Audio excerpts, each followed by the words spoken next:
Bonjour mes chers élèves, j'espère que vous allez bien. Aujourd'hui, on se retrouve avec une nouvelle leçon d'orthographe, sous-titre des homonymes. J'observe et je découvre. La première phrase, passe-moi le stylo vert. On répète ensemble, passe-moi le stylo vert.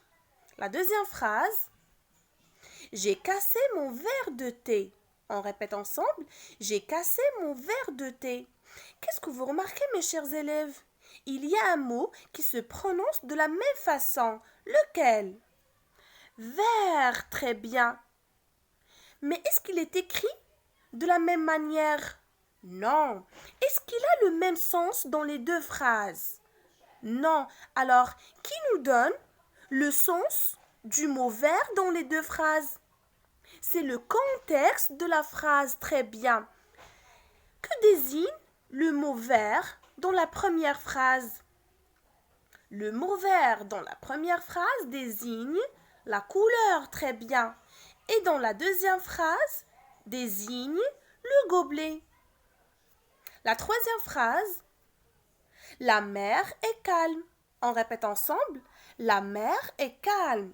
La dernière phrase, ma mère est dans la cuisine. On répète ensemble, ma mère est dans la cuisine. Qu'est-ce que vous remarquez, mes chers élèves? Aussi, dans les deux dernières phrases, il y a un mot qui se prononce de la même façon. Lequel? Mère, très bien. Est-ce qu'il est écrit de la même manière? Non. Est-ce qu'il a le même sens dans les deux phrases? Non. C'est le contexte de la phrase qui nous donne le sens exact du mot mère. Que désigne le mot mère dans la troisième phrase? La plage, très bien. Et dans la dernière phrase, maman.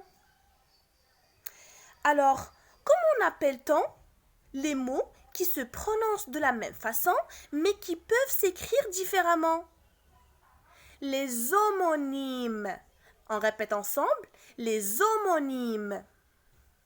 Les homonymes, ce sont des mots qui se prononcent de la même façon, mais qui peuvent s'écrire différemment et ils ont des sens différents. Écoutez bien, mes chers élèves, je dois faire attention au sens de la phrase et aussi, quand je lis, je dois faire attention à leur écriture. Et merci, mes chers élèves.